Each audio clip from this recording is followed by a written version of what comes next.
It now seems as though last month's election in Thailand was the easy part. Now comes the difficult bit, ensuring that the new democracy stays on course. The coalition government is already in a dilemma on how to handle the generals who cracked down on peaceful demonstrators last May. The generals still appear to have considerable power and support and have warned that if any of them are punished, the government and democracy will be in deep trouble. When the pro-democracy parties emerged as winners in Thailand's elections last month, the media said it was a triumph of the angels. Today, the so-called devils of Thai politics are down but not out. But leaders of the new coalition government are optimistic about the future. The future would be, I would like to say, is bright, because people have passed through all kinds of troubles, which created by undemocratic way. So we would not want to be back to that kind of condition again. Despite the optimism, there's fresh speculation about how long the government will last. The first test of the new government is likely to come from the fallout over last week's vote in Parliament on the amnesty decree.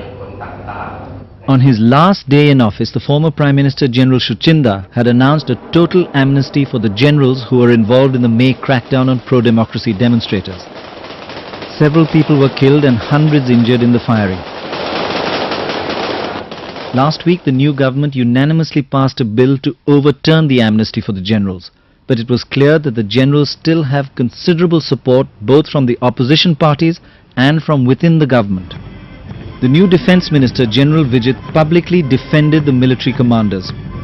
Both he and the new Air Force commander warned that any action taken against the generals would lead to political turmoil and instability. But the government is confident that the law of the land will take its course.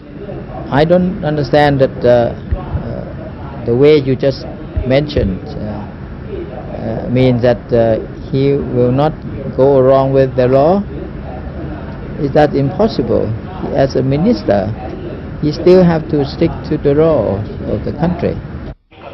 Ironically, the repealing of the amnesty has also caused uncertainty for some members of the government. Apart from the generals, the amnesty also included those who were charged with instigating the pro-democracy demonstrators. Among those cabinet members against whom arrest warrants were issued in May were Chamlong Shrimong of the Palandharma and General Shavalit of the New Aspiration Party.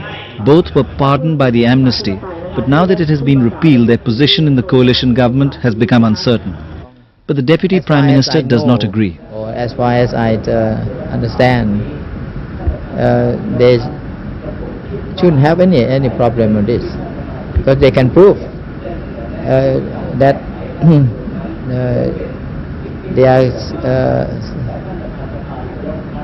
they are not do anything wrong. Several opposition parties are supporting the military and have warned that if action is taken against the generals, then they will retaliate with legal action against those who instigated the demonstrators. But for the moment at least, there is determination that the guilty must be punished. But it is very clear that there should be no political compromise, and there should be no unclear issues related to the very serious crime happened.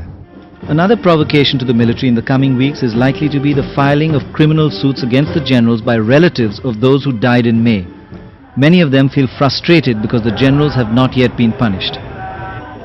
Those responsible for the killings in May are still in powerful positions. We do not know when justice will be done. This rally on Wednesday indicated that organizations representing the martyrs and the students are determined to get justice irrespective of the consequences. The rejection of the amnesty decree by itself will not solve the problem. We think that the generals can be punished only through a social movement and not through just the judicial process. We will campaign till those responsible for the May massacre are punished. The rejection of the amnesty decree by the new Thai parliament has certainly meant a victory for democratic forces. But how long the Chuan government survives the might of the generals will show the real strength of Thailand's delicate democracy.